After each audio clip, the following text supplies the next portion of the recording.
시청자 여러분 안녕하십니까. 대한민국이 잘 보이는 곳으로 모셔다 드리는 신통방통 시작합니다. 먼저 오늘의 핵심 뉴스입니다. 이재명 대표에 대한 체포동의안이 국회로 넘어갔습니다. 오늘 본회의에 보고가 되면 내일 표결이 이루어질 가능성이 높다고 합니다.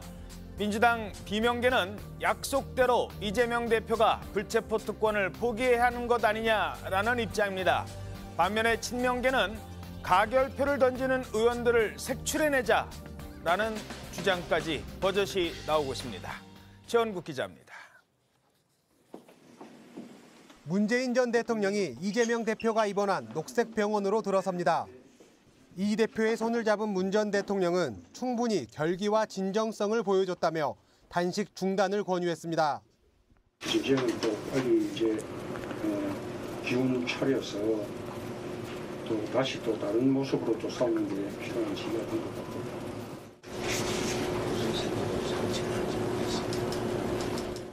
대상을 특정하지 않았지만 윤석열 대통령을 겨냥한 발언이란 해석이 나왔습니다. 이 대표는 단식을 계속하겠다는 뜻도 굽히지 않았습니다. 체포동의안이 국회로 넘어오면서 오는 21일 표결이 예상되는데 민주당은 총리 해임 건의안을 상정해 맞불을 놓을 계획입니다. 원내 지도부는 대응 전략 마련을 위한 당내 여론 수렴에 들어갔습니다. 지금 표결하게 되면 어떤 결론이 나올까 이런 상황들을 보고 개별 의원들의 판단을 통해서 당의 총의가 모아질 수 있게 한 친명계는 연이틀 표단 속에 나섰습니다. 강성 지지자들은 부결을 요구하는 문자 메시지를 의원들에게 보내고 있고 가결표를 던지는 의원을 색출하겠다는 발언까지 나왔습니다. 이번에 가결표 던지는 의원들은 끝까지 추적 색출해서 당원들이 그의 정치적 생명을 끝낼 것이라고 생각합니다. 부결 분위기가 확산되자 비명계 의원들은 불체포 특권 포기를 약속한 이 대표가 나서 가결을 공언하라고 요구하고 있지만 이 대표 측은 공식 입장을 내놓지 않고 있습니다. TV조선 최원국입니다. 문재인 정부 당시 청와대와 국토부의 지시로 아파트 가격에 대한 통계가 조작됐다라는 감사원 감사 결과가 나왔었죠. 그런데 이 과정에서 당시 통계청장이 뜬금없이 경질되기도 했습니다. 그리고 새로운 통계청장은 뜬금없이 좋은 통계를 운운했습니다. 대체 왜 그런 일이 벌어졌을까요? 바로 오늘자 조선일보 1면에 그 해설이 나오고 있습니다. 통계법 위반이다. 청와대에 자료 주지 말라. 그러니까 윗선의 부당한 주문에 대해서 당시 황수경 통계청장은 통계법 위반이라며 청와대에도 이 공개되지 않은 자료를 미리 주지 말라고 했습니다. 통계청장으로서는 당연한 태도였습니다. 그런데 이 당연한 태도를 보인 통계청장은 임기를 1년이나 남기고 전격 경질됐습니다. 황 청장은 억울해서 이임식 내내 울었다고 합니다. 자, 이렇게 통계청장을 경질한 뒤에 당시 청와대는 좋은 통계로 보답하겠다는 후임 통계청장을 그 자리에 앉힌 겁니다. 무슨 일이 있었던 건지 잠시 뒤에 자세히 짚어보도록 하겠습니다. 네, 오늘 신통방통 민주당 이재명 대표 단식 21일차에 접어들었는데요. 단식을 중단할 명분이 마땅치 않은 상황에서 문재인 전 대통령이 병문안에 나섰지만 뭔가 출구 전략이 될 수 있을지 했지만 결국 이재명 대표는 단식을 계속하기로 했습니다. 링거가 수용만 받고 복귀는 여전히 안 하신다면서.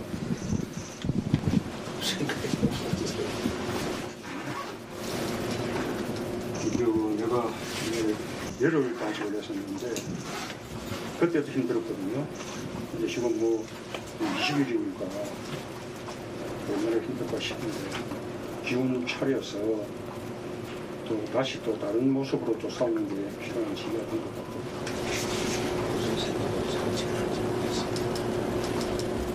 솔직히 이제는 이 대표 혼자 몸이 아니잖아요. 정말 많은 사람들이 다 함께 지금 아파하고 안타까워하고 다시 또 일어서기를 바라고 있는 거기 때문에 저를 늘 생각하셔야 됩니다. 네, 저렇게 문재인 전 대통령이 출구를 열어줬습니다만 결국 이재명 대표 본인 계획대로, 본인 뜻대로 단식을 이어가겠다는 것 같습니다. 자, 어떻게 분석하십니까?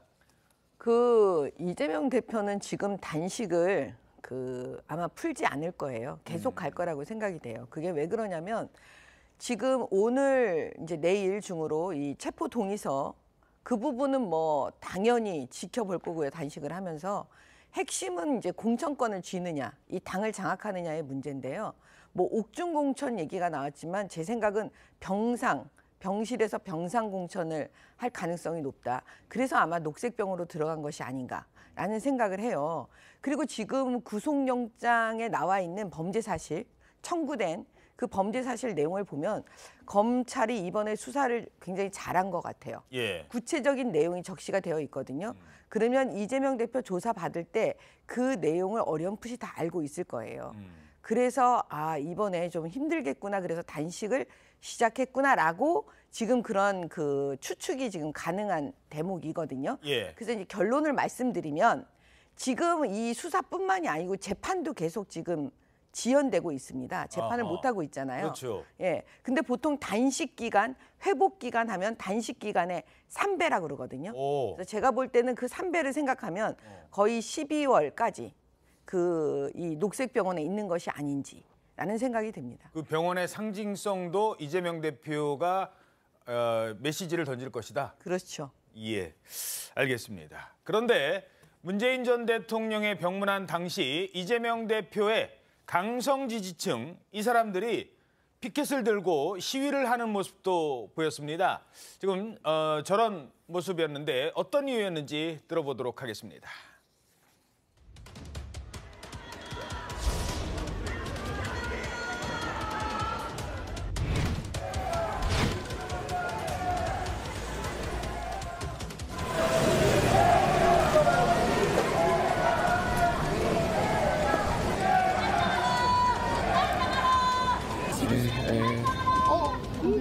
발목 잡지 말고 탈당하라!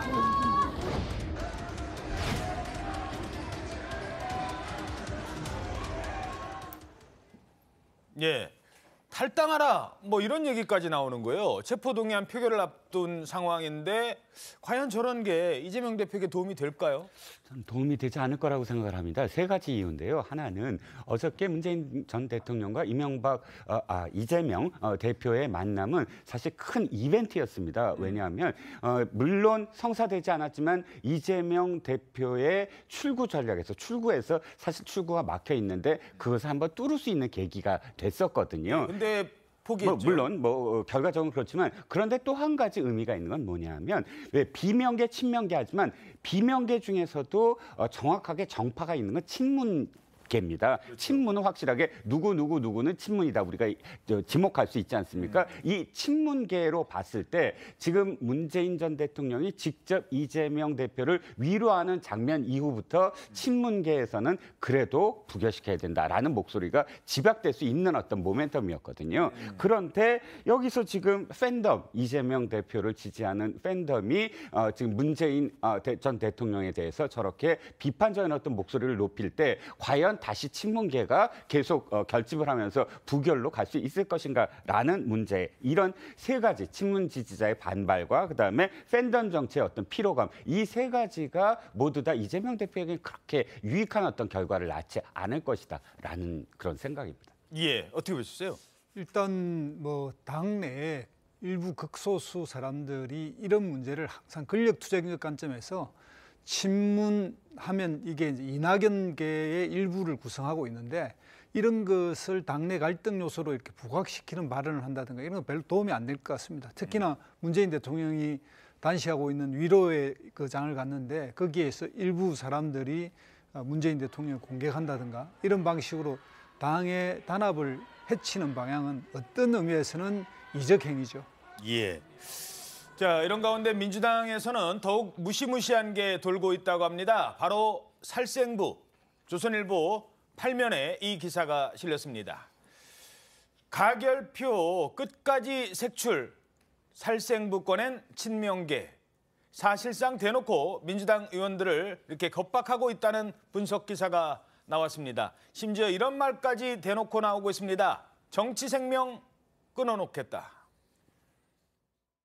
국회를 점령하는, 국회를 포위하는 인간띠기부터 시작해서 이번에 가결표 던지는 의원들은 끝까지 추적 색출해서 저는 당원들이 그의 정치적 생명을 끝낼 것이라고 생각합니다. 두려워할 줄 알아야 됩니다.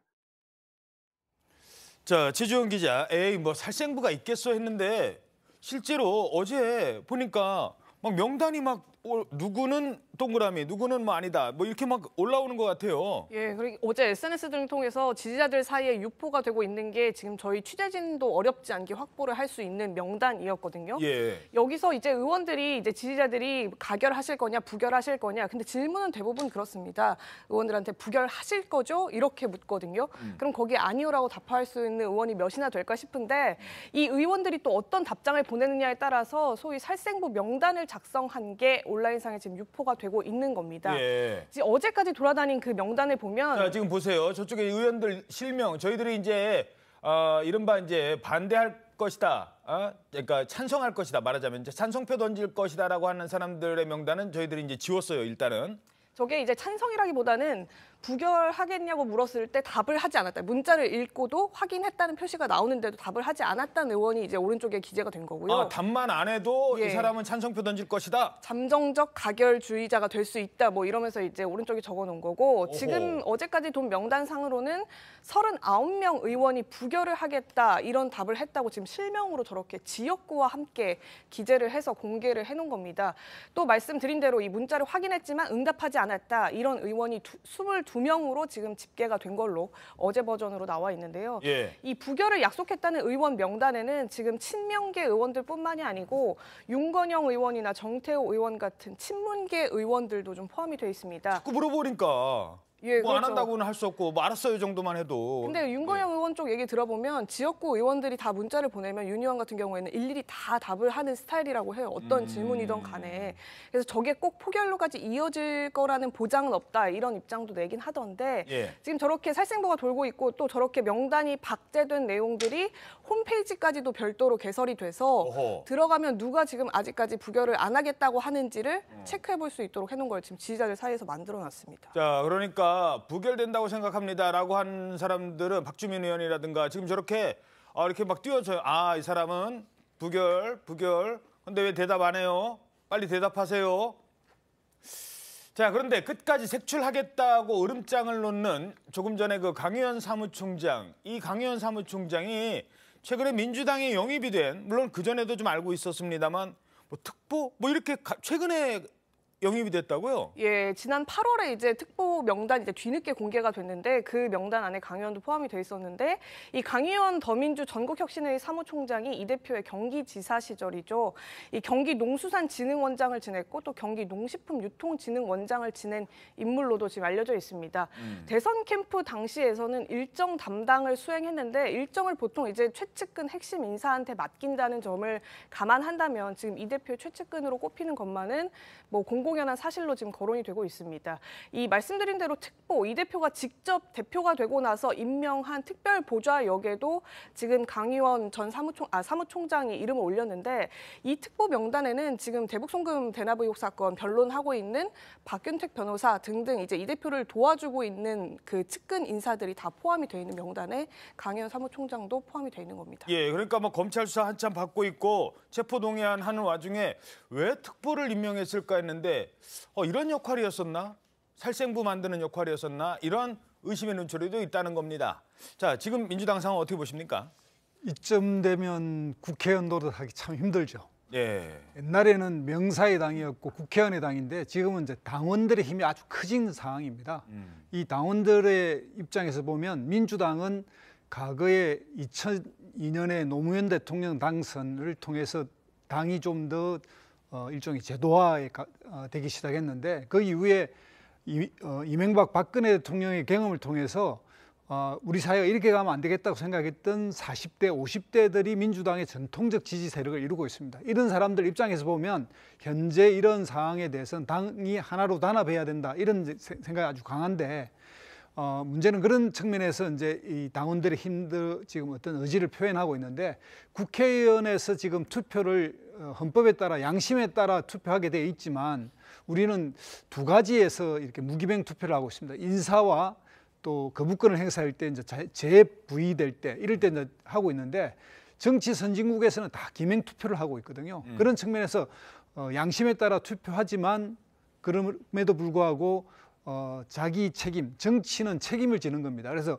이 부분에 대한 명확한 입장, 즉 당이 분당이 될 것이냐, 당이 또 다른 혼란으로 갈 것이냐 이 부분에 대한 명확한 입장을 요구하는 것은 당원으로서는 상당히 정당한 권리라고 보고요. 여기에 대해서 소신껏 국회의원들이 자기 입장을 표명하면 된다 이렇게 생각합니다. 예. 자, 친명계의 이 같은 압박에 비명계도 가만히 있지 않았습니다. 이렇게 반박합니다. 십자가를 밟으라는 겁니까?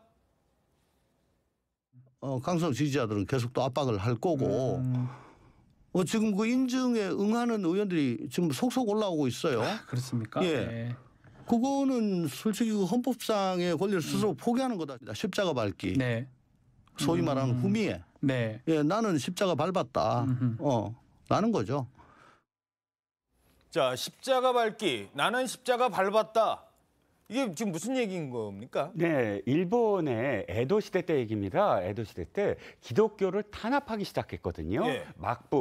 도쿠가와 막부가 이거 기독교가 너무 많이 퍼지면 자신의 막부로서의 어떤 카리스마, 권위를 지금 손상할 수 있다. 다이묘들이 전부 다 반란을 일으킬 수 있다. 이렇게 생각을 하고 그다음부터 기독교를 탄압하기 시작하는데 기독교인인지 아닌지를 알 수 있으려면 예수상이나 혹은 성모 마리아가 새겨진 동판이 있습니다. 지금도 남아 있는데요. 저렇게 밟으라는 거요? 네네, 저 동판이 있습니다. 지금도 저 유물이 있는데요. 저 동판을 그냥 밟고 지나가는 사람은 기독교인이 아니다. 그런데 밟기를 주저하거나 아예 거부하는 사람은 기독교인이다 해서 기독교인인지 아닌지를 가려내는 것을 지금 십자가 밟기라고 합니다. 후미에라고 지금 조홍천 의원이 표현한 건 저 동판을 후미에라고 했거든요. 그리고 에브미가 이 밟고 지나가는 행위를 에브미라고 했고요. 저렇게 해서 기독교인을 색출하면 그 다음에는 끓는 온천에 집어넣거나 아니면 몸과 목을 분리해서 묻었다는 겁니다. 그리스도의 부활 때문에 부활 신앙이 실질적으로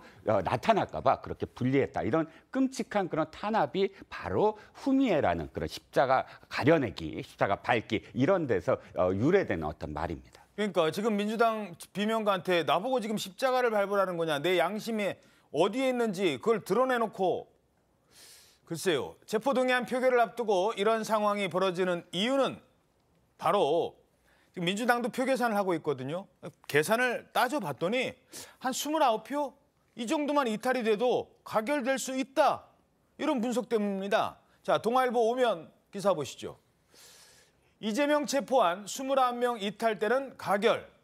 결국 키는 민주당 비명계가 쥐고 있다라고 분석을 하는 겁니다. 그만큼 지금 표 계산이 분주해요. 자, 최지원 기자. 기자들도 지금 계산하고 있을 것 같은데. 기자들도 물론 하고 있고요. 지금 박광훈 원내대표도 하고 있습니다. 의원들한테 다 개별적으로 전화를 돌려서 물론 뭐 어떻게 해달라는 요구는 하지 않지만 어떤 생각이세요? 지금 이런 전화를 돌리고 있거든요. 근데 특히나 이제 비명계 의원들한테 더 많이 하고 있어서 의사를 듣는다고 해요.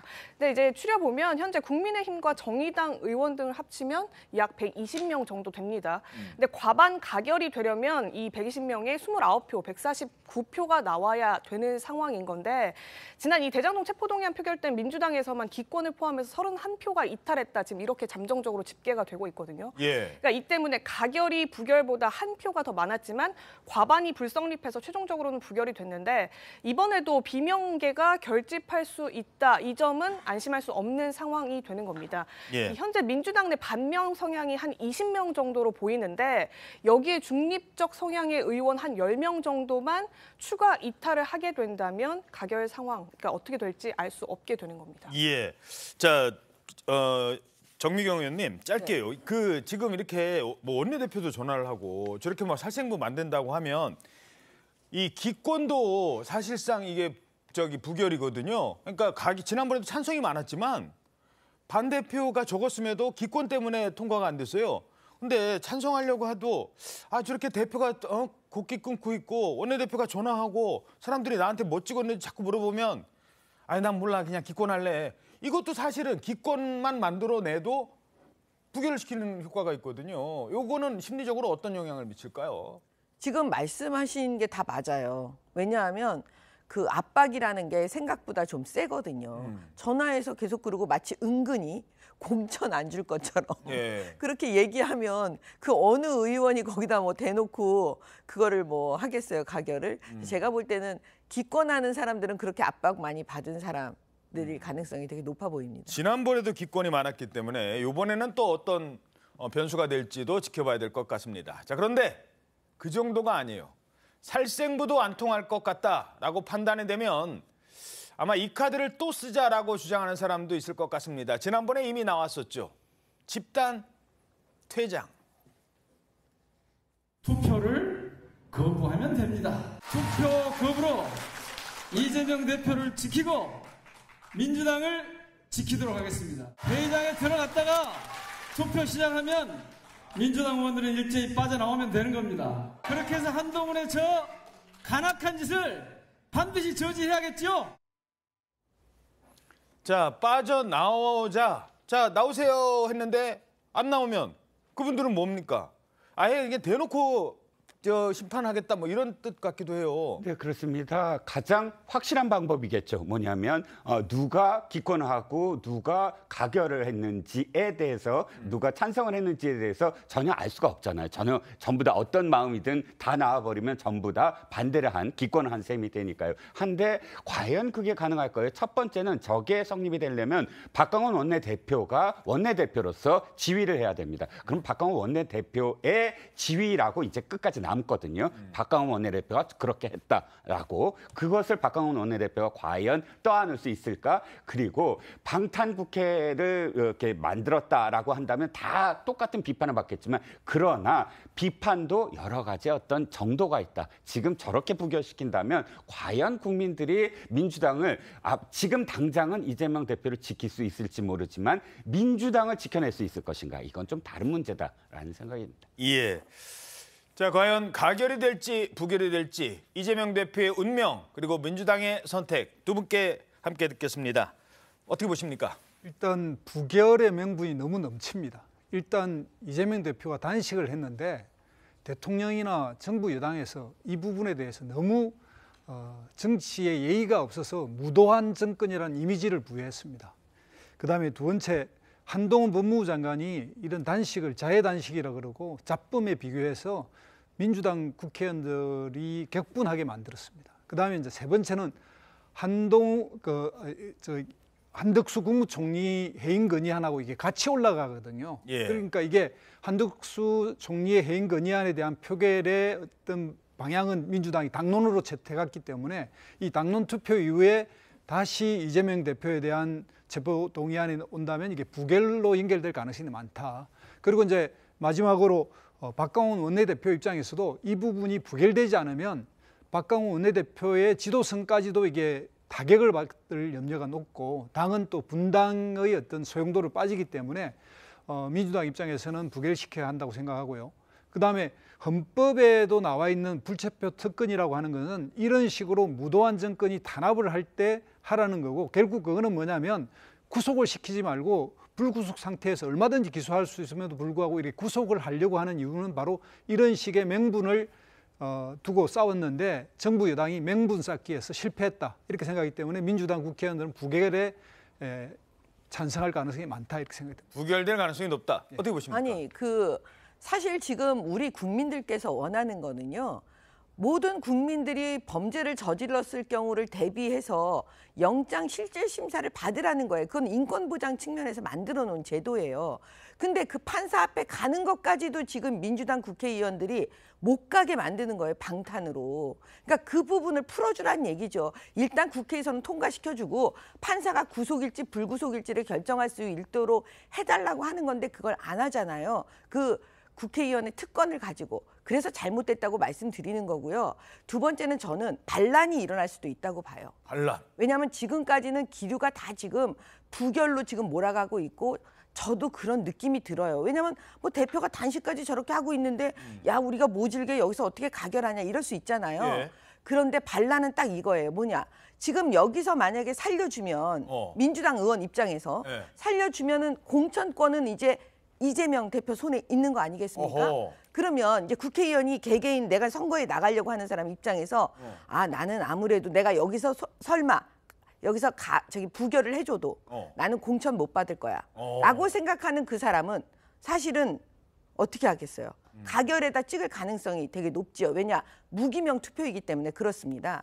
그래서 제가 볼 때는 만약에 그런 의원들이 모아서 반란표가 나온다면 반란이 일어나겠죠. 예, 그렇군요. 자, 그래서 지금 여기저기서 민주당 내부에서도 의견들이 많은데 혹시 뭐 지금까지 좀 알려진 내용이 있어요? 민주당 오늘 아침 내용 중에? 일단 오늘 아침 9시부터 최고위원 회의가 열리고 있는데요. 박광원 원내대표는 이제 뭐 표결 여부에 대해서는 구체적으로 언급하지는 않고 있습니다. 그냥 이재명 대표 단식을 우려하는 메시지만 냈는데 이제 오늘 오전에 이제 친문계로 꼽히는 김민석 정책위의장이 SNS에 글을 올린 걸 보면 가결을 이재명 대표가 직접 요구를 하라는 요청이 있긴 하지만 부결을 당론으로 가는 것이 더 맞다. 가결로 처리될 이후에 벌어질 당내 상황에 대해서 대체 누가 수습할 수 있겠느냐 이런 취지의 발언을 했고요. 반면 이제 비명계 대표 의원으로 꼽히는 이원욱 의원 같은 경우에는 지금 정비경 의원께서 말씀해 주신 대로 반란표 38표가 어떻게 될지 모르는 상황에 대한 이제 걱정과 우려를 조금 표명을 하긴 했는데 예측이 어렵긴 하지만 그러니까 뭐 한 30표 정도 가결을 찬성해야 통과가 된다라고 예측이 된다. 그리고 지난번에 가결을 선택했던 의원들은 대부분 또 가결을 선택할 것으로 보인다. 다만 이걸 당론으로 결정하는 거는 말이 되지 않는다. 지금 이런 입장을 고수하고 있습니다. 그 녹색병원에 지금 이재명 대표가 계속 지금 입원 중이지 않습니까? 물론 녹색병원 상황도 좀 들어온 게 있나요? 이 병원장이 오늘 오전에 MBC 라디오와 인터뷰를 했어요. 근데 이 인터뷰에서 원래 이재명 대표가 단식에 들어가고 나서 한 열흘 정도 되면은 녹색병원에 오기로 돼 있었다 이런 말을 했습니다. 아, 처음부터 어느 정도 그러니까 예약이라기보다는 예정이 돼 있었다. 예, 그러니까 단식으로 인해서 건강 상태가 안 좋아진다면 녹색병원으로 오는 걸로 돼 있었고 성모병원은 그냥 응급차 갔다가 거쳐서 여기로 오는 거지 뭐 다른 이제 야권 성향 인사들과의 이해관계 때문에 내지는 뭐 이 대표와의 친분 관계 때문에 우리 병원을 찾은 것은 아니다. 이런 얘기를 지금 하고 있습니다. 예, 알겠습니다. 자, 결국 본회의장 체포동의안 표결에서 결정이 될 텐데 주목되는 장면이 또 하나 있습니다. 바로 한동훈 법무장관의 발언입니다. 이 사건의 일견 복잡해 보이지만 사실 매우 단순합니다. 성남시라는 지자체에서 일어난 이재명 시장과 특정 업자들의 정경유착과 지역 토착 비리로서 대장동 사건, 위례 사건, 성남FC 사건은 죄질과 범행의 규모 면에서 단 한 건만으로도 구속이 될 만한 중대 범죄들입니다. 법률에 정한 구속 사유인 도망에 염려한 화이트칼라 범죄에서는 곧 중형 선고 가능성을 의미합니다. 자, 지난번 1차 때죠. 지난번 대장동 관련해서 체포동의안 처리할 때 한동훈 장관이 혐의 사실을 구체적으로 나열을 합니다. 그래서 한동훈 장관의 저 태도가 문제 있다라고 해서 저 태도 때문에 내가 원래 부결을 하려고 했는데 찬성한 거야 라고 한 의원들도 있었어요. 자, 그렇다고 한동훈 장관이 이번에는 물러설까요? 그렇지 않아 보입니다. 이번에도 구속영장 청구 내용 그걸 바탕으로 하나하나 설명을 할 것 같습니다. 저희들이 미리 한번 짚어보겠습니다. 지금부터 검찰이 청구한 구속영장 내용인데요. 자, 눈에 띄는 대목이 크게 3가지인데 그중에 이례적으로 눈에 띄는 대목이 있어요. 보통은 야 이거 형량 이런 것도 넣나 싶었는데 들어가 있다고요? 예, 이 검찰이 이 대표에게 내려질 수 있는 형량을 미리 계산해서 영장에 직접 적시를 계산해서 한 겁니다.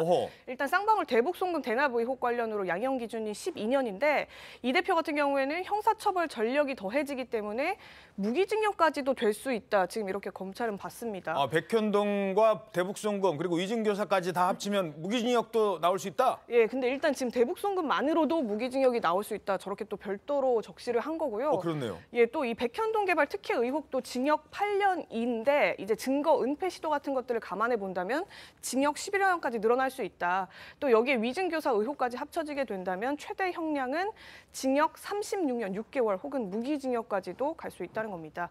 또 소환조사 당시에 이재명 대표가 영상 녹화를 거부하고 또 일방적인 주장을 하면서 건강이 안 좋다, 단식 중이라서 사인도 안 하고 그냥 갔었고. 예, 바로 퇴장을 했잖아요. 이렇게 무단 퇴실한 부분에 대해서도 구속 사유 판단에 포함이 되어야 한다. 이런 주장도 검찰은 내놨습니다. 예, 자 구속영장 청구서에 무기징역까지 줄 수 있다고 언급을 한 이유 그만큼 중대범죄라고 강조하기 위한 걸까요? 네, 맞습니다. 보통의 경우에는요. 저렇게까지 안 해요. 근데 왜 이렇게까지 하냐면요. 지금 좀 전에 한동훈 장관이 얘기했잖아요. 화이트 칼라 범죄에서는 중형이 선고가 될 가능성이 있다는 것 자체가 사안이 중대하다는 걸 보여준다. 구속사유가 된다? 네, 왜냐하면 구속사유는 딱 세 가지입니다. 사안이 중대하고 그다음에 도주 우려가 있고 증거인멸이거든요. 예. 그러면 여기서 사안이 중대하다는 건 뭘 나타내느냐? 결국은 이 사람이 형이 어떻게 선고가 될 건지. 그런데 지금 뭐냐면 무기징역감이라는 거잖아요. 예. 그러면 사안이 엄청 중대한 거잖아요. 예. 그다음에 여러 가지 설시가 뭐냐면 죄질이 나쁘다. 그러니까 증거인멸 우려도 있고 도주 우려도 있다. 이런 얘기를 지금 굉장히 구체적으로 디테일하게 지금 적어놓은 겁니다. 위증교사까지 옛날에 한 전례도 있고 그렇죠. 지금 뭐 영장에 보면 네, 그게 다 뭐냐면 그 증거인멸 우려에 다 들어가는 거예요. 이미 증거인멸을 했거나 그다음에 증거인멸 우려가 있거나 그거는 한 통으로 움직입니다. 왜냐하면 증거인멸을 과거에 했으니까 증거인멸 우려가 높지 않습니까? 이게 지금 한동훈 장관의 설명입니다. 예, 뭐 과거에 음주운전한 전력도 살짝 들어가 있다라고 하는데 뭐 사법 체계를 이렇게 지금 흔들고 있는 사람이다. 이걸 또 강조한다고. 그렇죠. 사법 시스템 자체를 지금 망가뜨리고 있다, 이 사람이. 왜냐하면 지난번에 보셨지만 그 이화영 전 부지사 부인, 그다음에 그 가짜 변호사라고 알려진 분들이 법정에서 하는 걸 보고 박찬대 의원이라든가 예, 전반적으로 이게 사법 시스템을 흔들고 있다. 대한민국의 미래를 걱정해달라. 이걸 국회의원들에게 호소하는 겁니다. 예, 알겠습니다.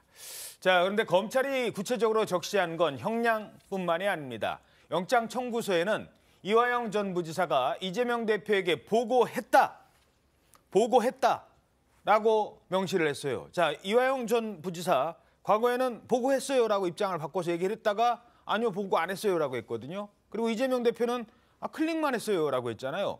근데 영장에는 보고했다가 있고 그냥 보고했다가 아니에요. 몇 번을 보고했는지 그 숫자까지 나온다고요? 예, 이것도 구체적으로 표기했는데 모두 17번입니다. 예, 이재명 대표가 도지사 시절에 과장이 전결을 하더라도 도지사에게 사전 보고하도록 한 이 체계를 만들었다. 이렇게 지금 검찰이 파악을 하고 있는데 과장 결재도 사전 보고해야 되는데 예, 그럼 뭐 부지사 결재는 당연히 이 대표가 알고 있었다. 이런 얘기가 되겠죠. 이 영장에 따르면은 2018년 북한이 스마트팜 지원을 원한다. 이렇게 보고를 받자 이 대표가 추진을 지시하고 이화영 전 부지사가 이후 상황에 대해서 최소 6차례에 걸쳐서 보고를 했다. 이런 표현을 쓴 걸로 지금 확인이 됐습니다.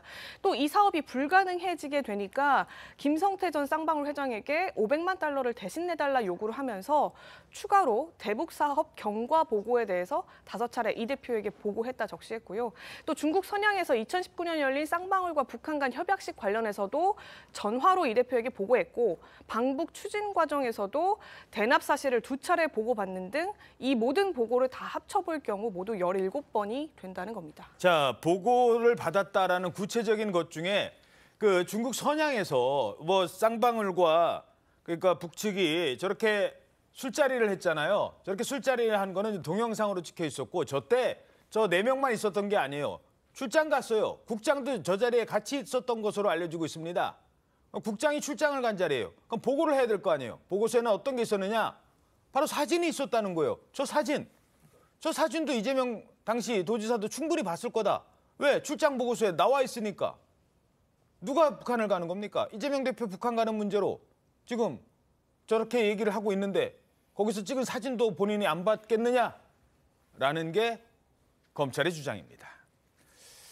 자, 특히 영장 청구서에는 이재명 대표와 김성태 전 회장과 전화 통화가 있어요. 김성태 전 회장은 중요한 고비 때마다 전화 통화를 했고 고맙다고도 했어요 라고 주장을 하거든요. 그런데 이재명 대표는 이렇게 주장해 왔습니다. 쌍방울과 이재명은 대체 무슨 관계입니까? 나도 모르겠어. 뭘 알아야 내가. 대선 공작 예로 치면은 국민의힘이 조직폭력배 동원해가지고 나한테 조폭 자금 20억 줬다. 이런 게 진짜 선거 공작 아닙니까? 적반하장, 후안무치 대표적 사례지. 자, 그런데 저렇게 주장을 했는데 김성태 전 회장과 이재명 대표 간의 통화 내용까지도 적시가 됐다고요? 네, 이 통화를 했다는 건 사실 알려진 사실입니다. 이화영 부지사가 전화를 바꿨다. 이것은 이재명 대표가 맨 처음에 시인한 거예요. 누군가가 전화를 바꿔줘서 통화했을 수도 있다. 이 말이 아마도 이 통화를 아마 그 미리 사전에 언급한 것으로 보입니다. 이번에 그런데 아주 구체적인 내용이 지금 공개가 된 겁니다. 예. 어떤 내용이냐 하면 지금 좀 전에 동영상 보셨잖아요. 선양. 그러니까 2019년 선양에서 협약식을 하고 만찬하고 이 와중에 이화영 부지사가 지금 협약식이 잘 됐다라고 지금 보고를 한 다음에 통화를 바꾸어 줬는데 그때 김성태 회장이 이렇게 얘기합니다. 북한 사업 잘 해보겠다. 그런데 문제는 이겁니다. 이재명 대표의 그 대답, 이 통화 내용의 대답이 지금 눈길을 모읍니다. 김 회장님 고맙습니다. 좋은 일 해줘서 감사합니다. 만약에 이 대화가 사실이라면 이 녹취가 있거나 혹은 증언이 있다면 이해가 안 가는 게 지금까지 이재명 대표는 이거 쌍방울의 그 개인적인 어떤 그런 그 회사의 사업이었을 것이다. 나는 관련이 없고 또는 경기도는 관련이 없다라는 입장을 취했는데 왜 갑자기 고맙다고 했을까? 감사하다고 했다는 건 그 이전에 이화영 부지사가 보고를 한 것에 대해서 뭉뚱그려서 그렇게 지금 대납을 해줬으니까 또는 스마트팜 비용을 내줬으니까 감사하다라는 게 지금 앞뒤가 맞는 그런 상황 아니겠느냐. 그리고 또 한 가지 좋은 일 해줘서 고맙다. 쌍방울이 개인적인 어떤 회사의 이 사업이라면 이 경기도 지사인 신분인 이재명 지사가 좋은 일을 해줬다라고 이야기해 줄 수 있겠는가. 이런 맥락으로 볼 때 이것은 확실하게 대납과 관련된 그런 치하가 아니냐라는 게 검찰의 지금 구속영장에 기재된 이유입니다. 자, 그러니까 뭐 내의사입은 인연밖에 없고 뭐 통화를 했다고 하던데 술자리에서 뭐 아는 척하느라고 한번 통화했겠죠라는 맥락으로 이재명 대표가 얘기를 했습니다만 저렇게 얘기를 했다고 물론 김성태의 주장일 가능성이 높습니다만 북한 사업 잘 해보겠습니다. 지사님 뭐 이렇게 하니까 아유 고맙습니다 김 회장님 좋은 일 해줘서 감사합니다 라고 했다는 거예요. 그러니까 저 술자리에 옆에 북한 측 관계자도 있었고 이화영 부지사도 있었고 그걸 다 아는 상태에서 고맙습니다. 왜 안다고 얘기가 되느냐. 지금 중국 선양에 출장 간 이화영 부지사가 바꿔줬잖아요. 선양에서 온 국제전화입니다. 선양에서 온 국제전화에 쌍방울 회장이 옆에 있었고 뭐 지나가다 만난 거 아니잖아요. 그런데 그 전화를 받고 고맙다고 했고 좋은 일 해줘서 감사하다고 화답을 했다는 겁니다. 자, 그렇다면 왜 좋은 일을 했을까? 이재명 당시 지사가 말했던 그 좋은 일이란 뭘까? 그 목적은 무엇일까? 김성태 전 회장은 왜 저랬을까? 자, 그 내용도 나옵니다. 이화영 전 부지사의 발언이죠. 예, 맞습니다. 이 김성태 전 회장이 대체 왜 이렇게 움직이고 대납까지 해줬느냐 이게 좀 궁금했던 포인트였는데 지금 이화영 전 부지사가 이재명 지사의 방북 대납 비용 대납을 김성태 전 회장한테 요구하면서 했다는 말이 지금 알려지고 있죠. 뭐라고 했느냐? 예, 이 동행 방북회 협의 내용을 공개하면서 쌍방울은 무조건 30대 재벌이 된다 이런 얘기를 한 겁니다. 30대 재벌 될 수 있다. 네, 저기에는 아마 조건이 있을 거예요. 어떤 조건이 되면 제가 굳이 그 얘기까지는 얘기하지 않겠습니다만 쌍방울이 갑자기 30대 재벌이 될 수 있다. 어떻게 되면 30대 재벌이 될 수 있다. 예, 이 북한 사업을 다 하게 되면. 그러니까 큰 돈을 벌 수 있게 된다. 지금 이 지사나 경기지사가 밀고 있는 것이기 때문에 이런 북한 사업들을 다 하게 되면 큰 돈을 벌 수 있고 그러니까 이 지사의 방북이 그 선제 조건으로 무조건 추진이 되어야 한다. 이러면서 일종의 지금 투자금으로 생각하라 이렇게 회유를 하면서 30대 재벌 그룹이 될 수 있다. 이런 말을 지금 했다는 겁니다. 자, 그러니까 지금 잘 되면 쌍방울은 무조건 30대 재벌 되는 거야. 그러니까 그때 뭐라고 했습니까? 김성태 회장이. 누구라고는 제가 그때도 목적어는 없었어요. 대통령 한번 만들어야지 그랬다는 거 아닙니까? 대통령이 되면 쌍방울은 30대 재벌이 된다? 맥락상 그렇게 지금 해석을 할 수 있다는 겁니다. 그 얘기들이 서로 나왔다는 거예요. 자, 또 하나 있습니다. 영장에서 주목되는 대목. 이재명 대표가요. 지난번 조사받을 때, 지난번 백현동 사건 조사받을 때였어요. 그때 거의 그냥 진술서로 가름하겠습니다. 대답을 안 했어요. 진술서로 가름하겠습니다. 근데 뭘 하나 보여주니까 잠깐만요. 하고서 이렇게 쭉 읽어봤던 대목이 있어요. 그게 뭐였느냐? 녹취록이에요. 녹취록. 누구 녹취록이었느냐?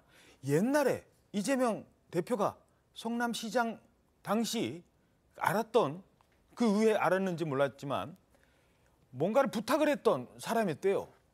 바로 이 사건과 관련된 사람입니다. 바로 허위 증언을 하도록 시켰다는 내용과 관련해서 그 사람과의 전화통화 내용이 공개가 됩니다. 어떤 허위 증언이었느냐? 시간은 과거로 거슬러 올라갑니다. 이때부터 시작된 사건이었습니다. 전과 3범이 아니라 전과 4범이다 이렇게 밝히면서 부끄럽지 않는 내 전과를 공개합니다라고 해명하셨는데, 젊은 시절에 음주운전은 제 잘못이고, 그러나 나머지 2개의 전과는 제가 이 변호사로서, 시민운동가로서 이 사회의 부정부패를 청산하기 위해서 희생적으로 싸우다 생긴 일입니다. 검사 사칭은 제가 한 게 아니라 방송국 PD가 사칭해서 전화하는 것을 제가 검사 이름을 알려줬다는 이유로 누명을 쓴 겁니다. 누명을 쓴 겁니다. 근데 저 사건은 이미 유죄로 확정이 됐어요. 그런데 누명을 쓴 겁니다. 자, 2018년 경기지사 선거 토론회 때 검사 사칭권이 누명이었다고 발언을 해서 이게 허위사실 유포로 재판을 받는 와중에 누군가 나를 도와줄 사람이 필요했던 겁니다. 당시 검사를 사칭했던 PD에게 그 검사 이름을 알려줬고 옆에서 나는 뭐 이렇게 써주기만 했다라고 했는데 벌금형 받았잖아요. 근데 누명이래요, 그게. 그래서 선거법 위반으로 재판을 치렀는데 알고 봤더니 이때 등장하는 김모 씨, 허위 증언을 해줬다는 김모 씨는 누구냐? 왜 영장에 들어가 있을까? 이 사람 이름이 김인섭 측근이라는 겁니다. 김인섭, 백현동의 핵심 로비스트 김인섭의 측근한테 옛날에 이런 위증교사를 부탁했다라고 보고 있다는 사안입니다. 자, 일단 이 사안 어떻게 분석하시겠습니까? 이거 이제 그 검사들이 수사할 때요. 하는 지점이 있어요. 아마 이 사건이 그거였던 것 같아요. 왜냐하면 백현동 사건의 핵심은 김인섭이라는 브로커입니다. 예. 바로 이 김인섭 때문에 이재명 대표가 백현동에 지금 여러 가지 특혜를 주고 했다라는 게 지금 거의 어떤 큰 그림이잖아요. 뭐 반반 나눠 간다. 내가 반 갖고 그렇죠. 그분한테 반이 간다. 그렇죠. 예, 이건 이미 여러 사람의 증언이 나와 있는 겁니다. 근데 핵심은 바로 그 김인섭 씨하고 친한 사람이 바로 이 증언한 사람이에요. 근데 위증했다라고 본인이 다 자백해버린 거예요. 위증을 했다고 본인이 자백을 했어요. 네. 근데 그 위증했다라고 지금 이 자백한 사람이 그냥 말로만 한 게 아니고 그 당시 이재명 대표하고 통화한 내역이 있는 거예요. 예. 그러니 이게 검찰에서 그거를 딱 잡았을 때 소리 나오지 않았겠습니까? 자, 그 통화 내용이 드디어 공개가 됐습니다. 자, 최재훈 기자. 그 당시 이제 통화 내용인데 전화를 하니까 저는 기억이 안 나요 그랬대요, 김모 씨는. 그렇죠, 옛날 얘기인데 어떻게 기억을 하겠습니까? 그러니까 계속 이렇게 부탁을 하니까 그럼 대체 제가 어떤 취지로 얘기를 해야 됩니까? 하니까 뭐라고 얘기했습니까? 그러니까 여기서 이제 뭐 도움을 받을 수 있을까 싶어서 이렇게 얘기를 하니까 이재명이가 한 걸로 하면 한번 봐주자, 이런 방향으로 내가 타겟이었던 거, 이 상황에 어떤 정치적인 배경이 있었던 점을 좀 얘기를 해주면 도움이 될 것 같다. 지금 이렇게 얘기를 해달라고 한 겁니다. 그러면서 아예 그 SNS 텔레그램 메신저를 통해서 변론 요지서를, 자신의 변론 요지서를 보내주고요. 나중에 다시 전화로 이제 확인을 하면서 내가 지금 보내준 거 봤냐, 지금 이런 취지로 설명을 해주시면 된다, 이렇게 구체적인 가이드라인까지 지금 제시를 했다, 이렇게 나오는 겁니다. 자, 그러니까 이 상황은 참 더 설명을 해야 될 것 같습니다. 아니요, 그 전의 상황부터. 자, 전화를 했대요. 기억이 안 난다고 합니다. 그러니까 좀 부탁 좀 합니다 하니까 그럼 제가 뭐라고 얘기해야 될까요? 어떤 취지로 해야 되는 겁니까? 오히려 물어봐요. 증언을 해줄 사람이 내가 뭐라고 증언을 해야 되는지를 물어봐요. 그랬더니 혹시 텔레그램 쓰세요? 제가 그 변론 요지서 이거 하나 보내줄 테니까 이거 한번 읽어보세요. 자, 보냈나 봅니다. 자, 읽으셨어요? 자, 모두가 나를 잡아넣는데 이익이 있다. 그러니까 이 사건은 나를 집어넣기 위해서 그때 상대당 후보에 일하셨잖아요. 그때 살찌 김병량 당시 후보, 그분 돌아가셨습니다만 그분을 위해서 일했던 사람이에요. 그러니까 그쪽 캠프가 어떻게 돌아가는지 알 것 아니겠습니까? 김모 씨는 그때 나 집어넣으려고 그렇게 몰아간 거라고 얘기 좀 해줘요. 그래야 내가 누명을 쓴 거잖아. 그런데도 이때 기억이 안 나요 그러는 거예요. 그러니까 나중에 측근을 통해서 부탁을 드린다, 그런 얘기 좀 들었다고 해달라. 요 워딩은 꼭 중요해서 제가 좀 수정을 하겠습니다.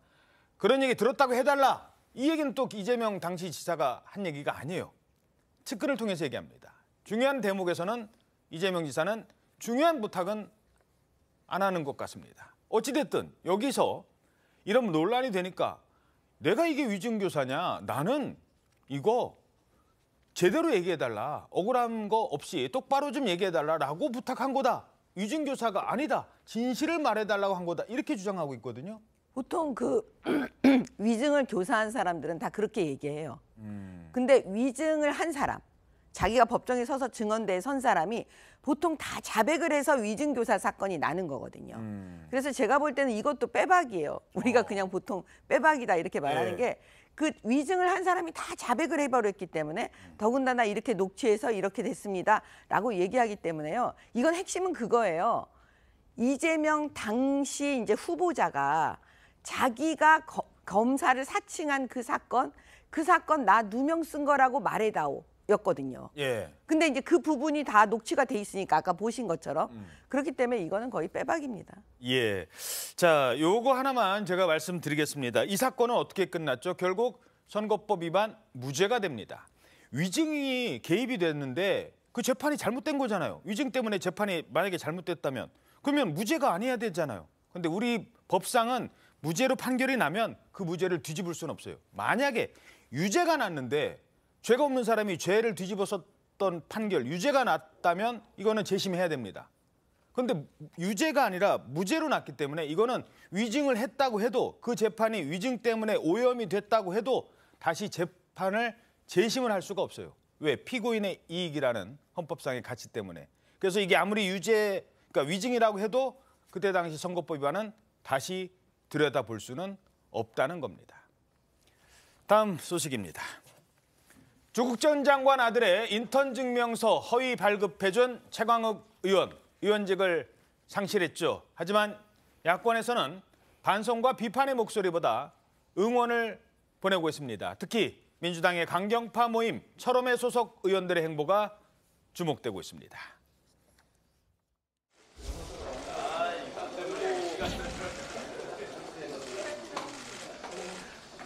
최광욱 의원 훨씬 더 자유로운 영혼이고 그리고 훨씬 더 거침이 없는 사람인데 민주당이라는 조직에 속해 있는 의원이기 때문에 뭐 발언이나 행동에 스스로 제약을 가하는 그런 측면이 좀 있었습니다. 예. 그런데 이제 자유인으로 활동을 하게 되면 훨씬 더 선명하고 당당하고 가열차게 싸워나가지 않을까 그렇게 생각을 합니다. 가열차게 싸우겠다. 유죄를 선고받고 의원직까지 상실했지만 재판부와 대통령을 비판하고 있습니다. 어떻게 보십니까? 일단 최광욱 의원 입장에서는 지금 3심까지 계속 일관되게 재판의 어떤 부당성도 이야기하고 또 이 자신이 지금 어떤 정치적인 음모의 희생양이다. 이렇게 얘기해 왔는데 대법원의 판결이 나왔다고 하더라도 그것을 갑작스럽게 받아들이는 건 자신의 어떤 일관성이 없지 않습니까? 예. 그러니까 비판을 할 수밖에 없는 것이고. 근데 김의겸 의원의 어떤 표현이 저는 눈길을 모읍니다. 지금까지 최광욱 의원이기 때문에 제약을 많이 받았을 것이다. 이제는 거침없이 할 것이다. 근데 제가 생각하기에 최광욱 의원이야말로 현직 그 민주당 의원 중에 가장 거침없이 발언을 지금까지 해왔던 의원인데 철험회 중에 상징이고요. 지금보다 더 거침없이 어떻게 발언할 수 있을 것인가라는 생각도 들고 그리고 또 한 가지 의원이었기 때문에 사실상 마이크가 주어진 측면도 있습니다. 그런데 이제 의원 신분을 떠나게 되고 또 더군다나 지금 그 이 피선거권도 박탈된 상황에서 지금까지와 똑같이 주목받는 어떤 그런 스피커 역할을 할 수 있을 것인가? 그거는 조금 미지수라고 생각을 합니다. 예, 사실 철험회 논란은 이번이 처음이 아니죠. 각종 논란의 중심에 이 철험회 소속 의원들이 서 있었습니다. 제가 뭘 위장 탈당을 했습니까? 뭘 위장했습니까? 탈당 안 해놓고 탈당했다 했습니까? 청담동에 있는 고급스러운 바였고요. 그 자리에는 그랜드 피아노가 있었고 첼로가 연주됐습니다. 기억나십니까? 의원님, 저는 다 걸게요. 의원님 뭐 거시겠어요? 윤리특별위원회에서 공정하고 객관적인 기준에 따라서 합당한 판단을 해주실 거라고 생각을 합니다. 혹시 오늘 뭐 감정적으로 격해지신 이 사건 검사의 공소제기는 애초부터 무리한 표적 수사, 보복 기소였습니다. 저는 무죄를 확신하고 있습니다. 네, 이 철험회 소속 의원들의 사법 리스크만 봐도 벌써 이게 3번째죠? 네, 맞습니다. 이 김남국 의원이 지금 코인 논란으로 국회에서는 윤리특위에 제명안까지 올라왔다가 지금 내년 총선 불출마를 선언하면서 부결이 됐죠. 아직 검찰 조사는 진행 중인 걸로 알려지고 있고요. 또 황운하 의원이 2018년 울산시장 선거 개입 의혹에 연루가 돼서 기소된 이후에 징역 5년형이 구형된 상태입니다. 이 밖에도 지금 송영길 전 대표가 연루돼 있는 전당대회 돈봉투 수수 의혹 의원에도 철험회 소속 의원들이 일부 있다. 이런 의혹들도 지금 나오고 있는 상황입니다. 강성 팬덤 정치, 여기에 기댄 철험회 소속 의원들이 쭉 있습니다만 저분 기억나실 분만 저희들이 준비를 했는데요. 자, 각종 논란 어떻게 평가를 하십니까?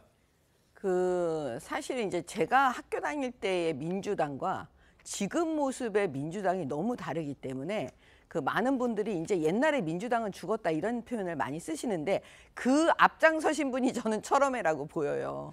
그 철험회 소속된 의원님들 한 분 한 분 지금 다 보시면 알겠지만 막 거짓말을 거침없이 한다라는 느낌이 들어요. 그다음에 거짓말 한 사례가 되게 많죠.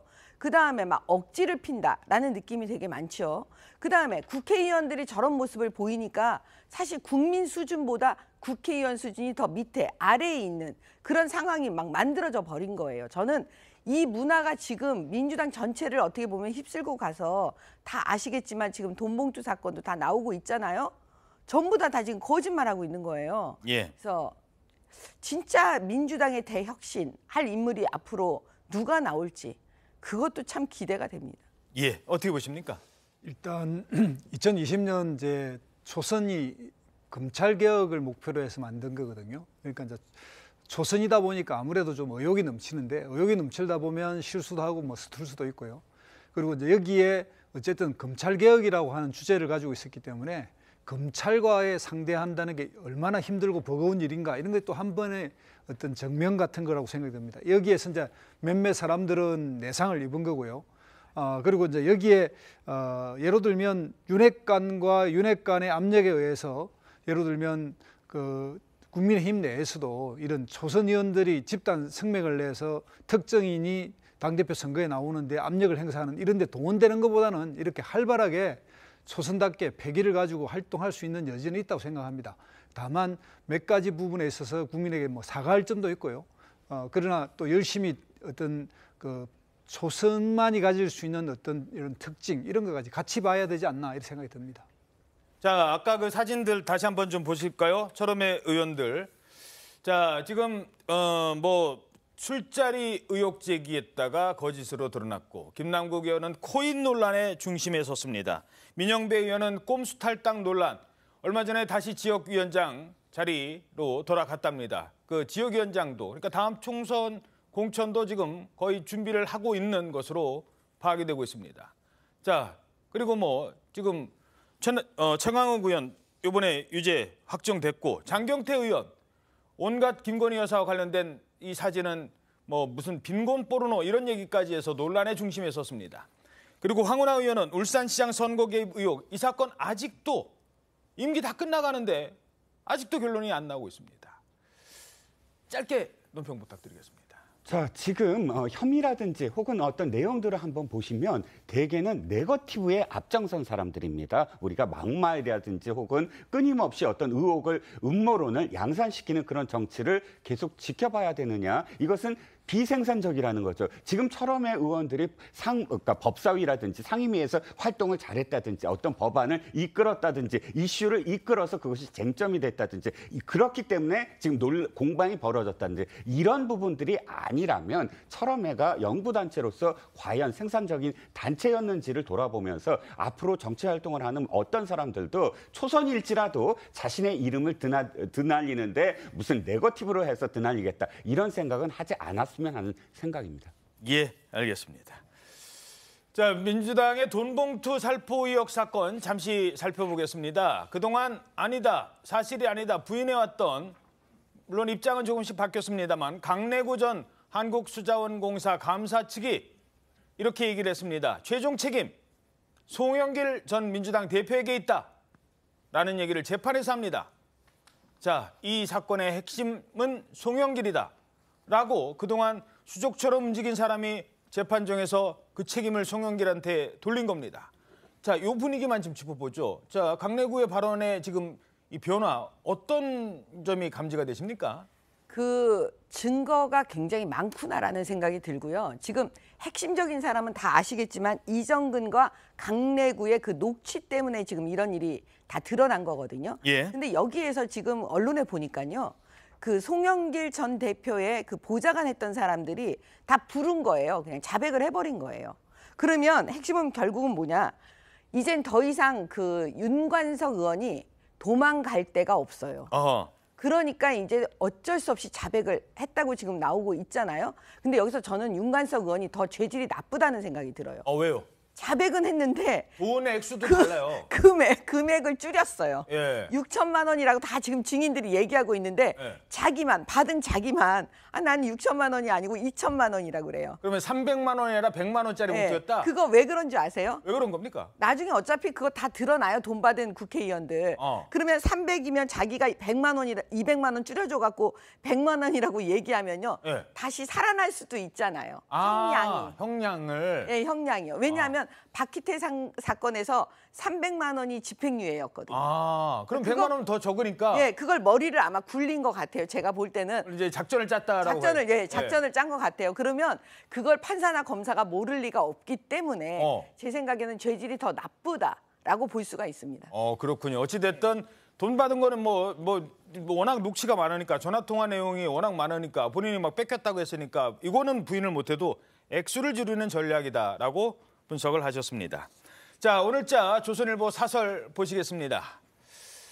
비리 혐의의 민주당 의원들이 검찰의 수사를 탄압이라며 거짓말을 그토록 결연하게 했다니라는 제목의 사설이 실렸습니다. 과거 윤관석 의원 그리고 민주당 의원들 검찰 수사에 대해서 정치 수사다라고 강하게 반발했지만 이제는 혐의를 인정하는 단계가 됐다는 겁니다.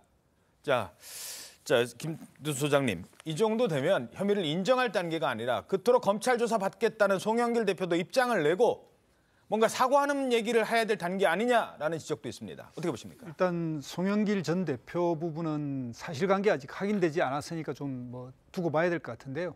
윤관석 의원은 사과가 필요해 보입니다.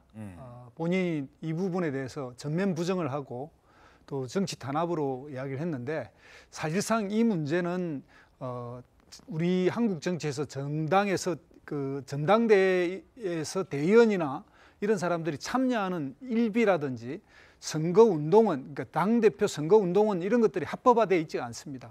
그러다 보니까 일비나 식비 사용 자체가 이런 식으로 들어가면 다 불법이 되는 거라서 이 부분에 대해서 현실적인 문제를 처음부터 인지했다면 보다 솔직하게 이야기를 잘못을 인정하고 이렇게 쓰일 수밖에 없었던 현실을 이야기해서 정당법을 좀 해결해 줘야 됩니다. 예를 들면 제주도에서 서울에 있는 전당대회 올 때 비행기값 7만 원, 왕복으로 하면 14만 원. 14만 원, 식사까지 하면 20만 원. 이 비용을 당원들이 내야 됩니다. 지금은. 자기 돈 내고 오는 사람이 쉽지 않죠. 그러니까 이런 식의 좀 한국 정치가 부패하지 않아야 된다고 이야기하지만 이렇게 현실적으로 드는 비용을 처리하지 않다 보니까 이 문제가 생긴 거거든요.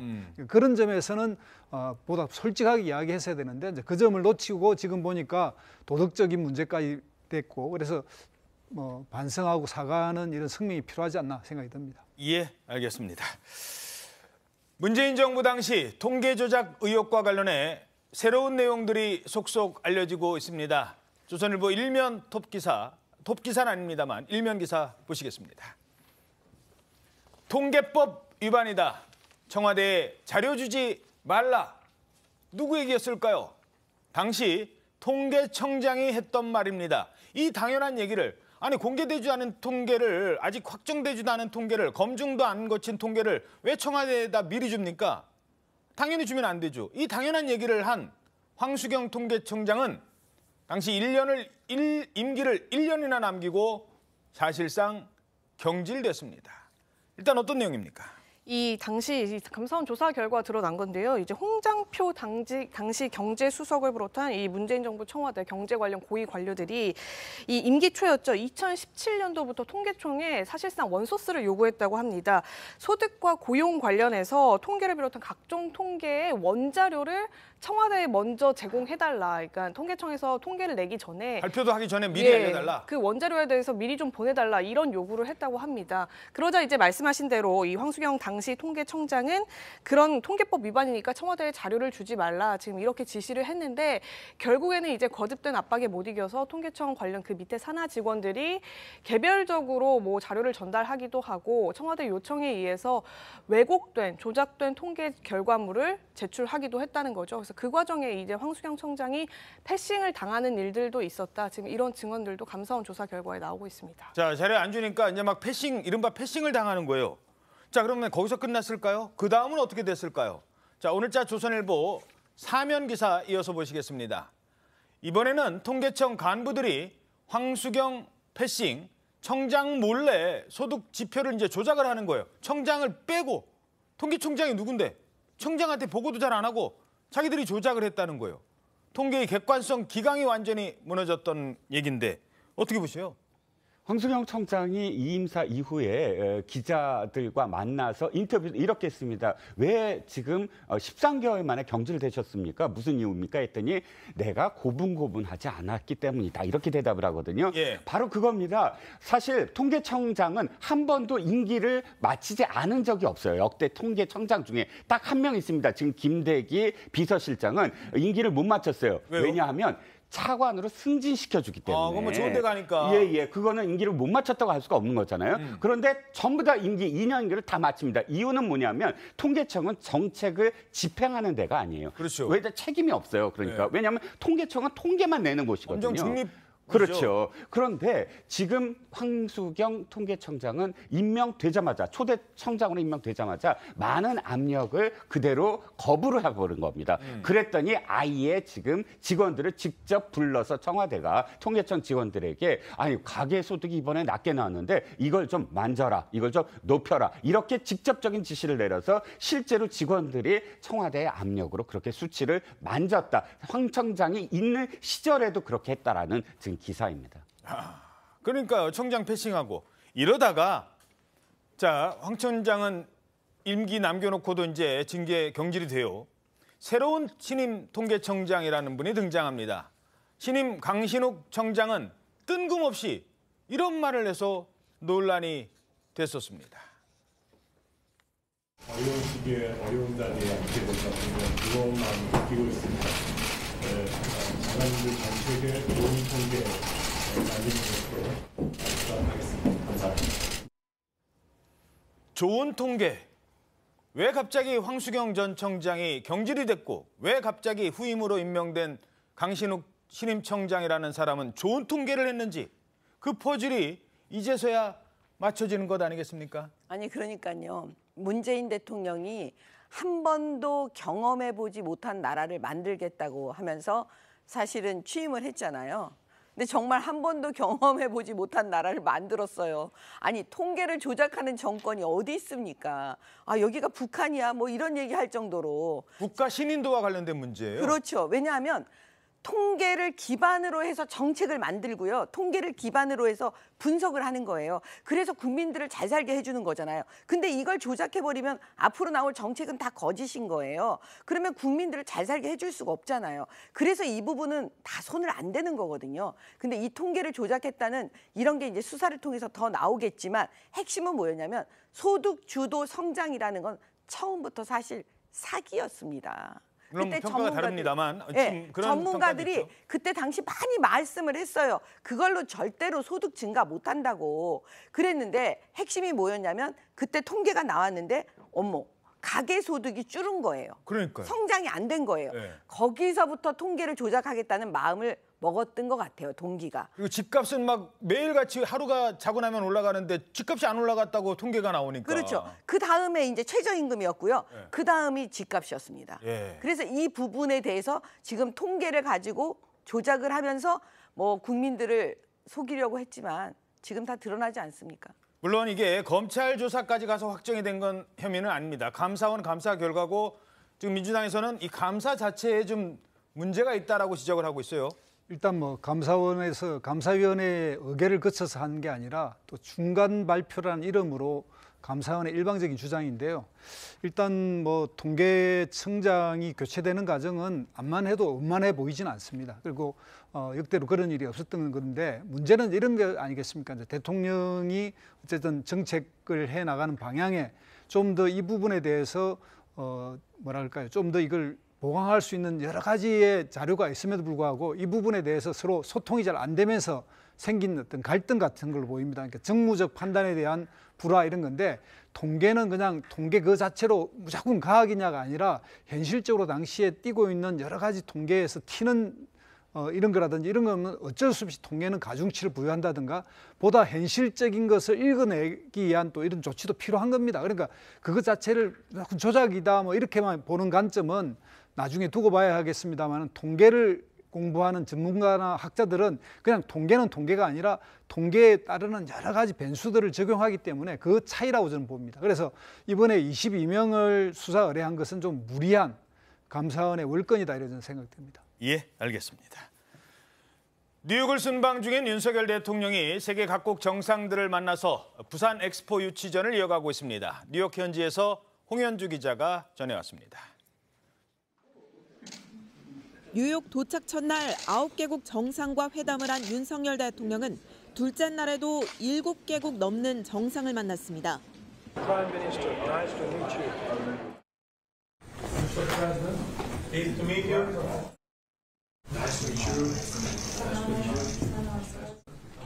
취임 후 처음으로 만난 수리남 대통령을 포함해 모나코와 레소토, 벨리즈 정상을 연이어 만나 부산의 매력을 알렸는데 점심은 가나 대통령 부부와 함께했습니다.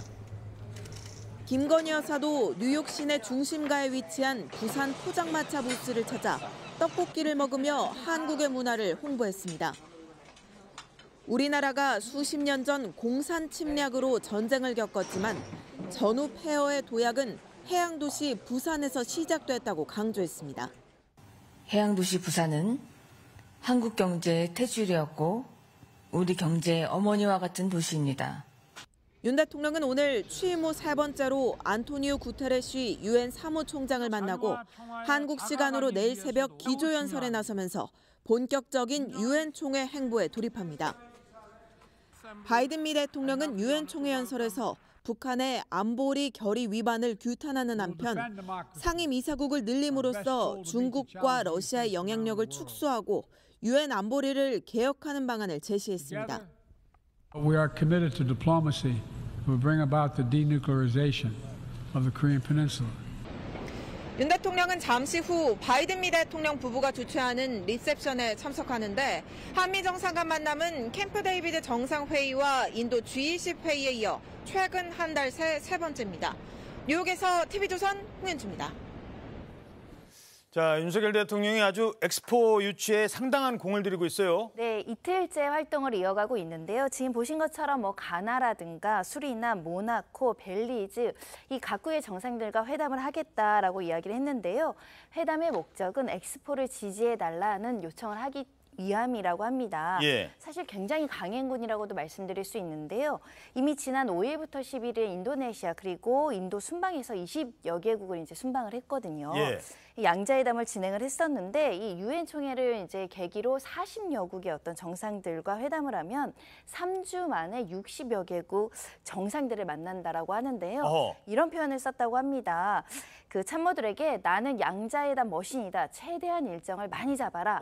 라고 하면서 고군분투하는 모습을 보였습니다. 예, 알겠습니다. 자, 그동안 워낙 이 흉기난동 사건이 많다 보니까요. 이상동기 범죄에 대한 불안감이 정말 안 가질래야 안 가질 수 없다고 합니다. 심지어 지하철에서 누가 깜짝 놀라면 왜 이런다니까요. 그러다가 결국 이런 일까지 발생을 합니다. 어떤 일이었습니까? 예, 관련 영상이 있는데요. 이제 영상을 보시면 출근길에 지하철 안이거든요. 예. 그 지하철 안에 승객들이 굉장히 지금 많은데 그때 검은색 티셔츠에 모자를 뒤집어 쓴 저 남성이 아주 거칠게 사람들이 밀고 막 가는 거예요. 그러니까. 저렇게 가더니 주머니에 손을 넣고 다시 돌아오거든요. 그랬대. 주머니에 손을 넣고 있으니까 사람들이 무서워서 막 술렁술렁하면서 저 남성을 피해서 인파가 출구 쪽으로 쏠리게 됐던 겁니다. 도망가! 네, 저렇게 막 쏠리면서 막 비명이 터져 나오고 지하철 안팎이 순식간에 아수라장이 되고 말았습니다. 자, 그러니까 또 누가 저런 사람이 있으니까 야 이거 또 흉기난동 아니야? 그래가지고 도망을 간 거예요. 근데 알고 봤더니 5인이었어요. 야. 네, 지난 6일 오전 8시 20분경에 을지로 사가역에서 발생한 일인데요. 보시는 것처럼 주머니에 손 넣고 사람들한테 저렇게 난동을 부리잖아요. 예. 사람들이 이 흉기 난동이나 이런 걸로 오인을 해서 갑자기 이제 인파가 뒤엉키고 이제 나가기 위해서 서로 밀고 넘어지면서 승객이 21명이나 다쳤습니다. 아이고, 21명이 다쳤어요? 네, 열차도 6분가량 멈춰서 사실 교통방해도 심각했던 상황인데요. 이 30대 남성 A씨, 일단 CCTV 분석을 통해서 지난 그 18일경에 노원구 자택에서 붙잡히긴 했습니다. 왜 저랬답니까? 네, 경찰 조사 과정에서는 사람이 너무 많은데 사람들이 안 비켜줘서 그냥 밀고 나갔을 뿐이다라고 진술한 것으로 전해집니다. 그러니까 뭐 흉기를 들고 있었던 것도 아닌데 저 누가 한 사람이 와 도망가 그러니까 야 이것도 흉기난동 아니야? 갑자기 분당 서현역 사건이 막 떠오르는 거예요. 그러다가 오히려 저 도망가는 과정에서 저 넘어지는 분들 보세요. 저러다가 다쳤답니다. 21명이나. 지금 저 현장 상황 뒤늦게 수습된 거 봤더니 신발도 널브러져 있고 온갖 뭐 가방도 놓고 간 사람. 아 왜냐? 흉기난동범이 지금 내 앞에 있을 수도 있으니까 저렇게 도망간 거예요. 근데 알고 봤더니 그냥 밀고 지나간 거예요. 네, 그렇습니다. 그래서 지금 경찰은 이 사람을 폭행치상과 업무방해 혐의로 입건을 했습니다. 경찰은 이 A씨가 뭐 술을 마시거나 마약을 투약한 것은 아니다라고 지금 판단하고요. 정신질환 여부를 조사하고 있습니다. 그런데 말씀하셨듯이 조선의 그 흉기난동 사건 이후에 유사범죄가 60건이 넘었어요. 그래서 시민들이 굉장히 불안한 상태죠. 이런 상황에서 지금 경찰들은 현장 인력 강화 등의 치안 대책과는 또 별도로 어떻게 하면 이렇게 높아진 시민들의 불안을 좀 감소시킬 수 있을지 굉장히 고민이 많다고 합니다. 그 심리 전문가시니까 누가 저렇게 자라보고 놀란 가슴 소뚜껑 보고 놀란다고 지하철에서 도망가 그러면 이제 앞뒤 안 가리는 거예요. 그러다가 더 큰 사고가 발생하는 거예요. 그러니까 지금 우리 국민들은 불안감에 완전히 휩싸여 있거든요. 그러니까 원인을 알 수 없는 불안감이라는 것이 사실은 특정 공포증보다도 더 무섭습니다. 원인을 알 수 없고 언제 무슨 일이 일어날지 모르기 때문에 그런 상태에서 출근을 하고 계시다가 저런 증상이 일어나면 우리가 이제 흉기난동범이다라는 생각이 이제 과대 해석이 되면서 그렇죠. 그때부터는 이제 이성을 잃게 되고 저렇게 우왕좌왕하고 그러면서 이제 큰 사고가 일어날 수 있죠. 예, 참. 자, 다음은 가수 이선희 씨와 관련 소식입니다. 경찰이요, 가수 이선희 씨의 회삿돈 유용 혐의를 수사한 결과 배임 혐의를 적용해서 송치했습니다. 물론 불구속이었습니다만. 이선희 씨요? 어떻게 된 일이에요, 이게? 네, 이선희 씨가 이제 설립했던 엔터테인먼트사가 있습니다. 원 엔터테인먼트라는 법인인데요. 이 법인의 어떤 자금 중에 법인카드를 사적으로 유용하는 방법으로 이제 배임죄를 저질렀다라고 이제 수사기관이 보고 있고요. 실제 지난 5월에 피의자 신분으로 이 씨를 조사하기도 했었습니다. 당시에는 이제 이선희 씨가 가수 생활만 해서 회사 회계나 경영에 대해서 잘 모르고 나는 경영에 관여한 바가 없다. 이렇게 이제 혐의를 부인했던 것으로 전해지기도 했었는데요. 일단 경찰에서는 이 법인카드를 사용을 했는데 그중에는 업무 외의 목적, 그러니까 사적인 목적으로 수억 원대를 사용했다라고 보고 배임죄를 적용했습니다. 수억 원. 자, 이선희 씨 측 입장도 좀 들어봐야 될 것 같은데. 예, 이선희 씨 그 변호인 측에서 어제 입장을 냈는데 이선희 씨에 대해서 제기된 의혹들에 대해서 대부분 소명이 됐다. 근데 그중에 일부에 대해서 이번에 검찰에 이제 송치가 된 것인데 이건 역시 검찰 수사 단계에서 소명이 될 것이다라고 하면서 지금 이선희 씨에 대해서 무분별한 추측을 하는 부분에 대해서는 법적으로 대응하겠다. 그렇게 입장을 밝혔습니다. 예, 알겠습니다. 이 문제도 사실 그 전에 다른 사건과 연계해서 계속 지금 불거지고 있는 건데요. 지켜보도록 하겠습니다. 다음 소식입니다. 어제요, 삼성 안내견 학교라는 게 있습니다. 안내견들을 이렇게 훈련을 시킨 데죠. 그런데 벌써 거기가요 30주년이래요. 개교 30주년. 30년간의 동행을 기념하는 자리. 영상으로 먼저 만나보시겠습니다.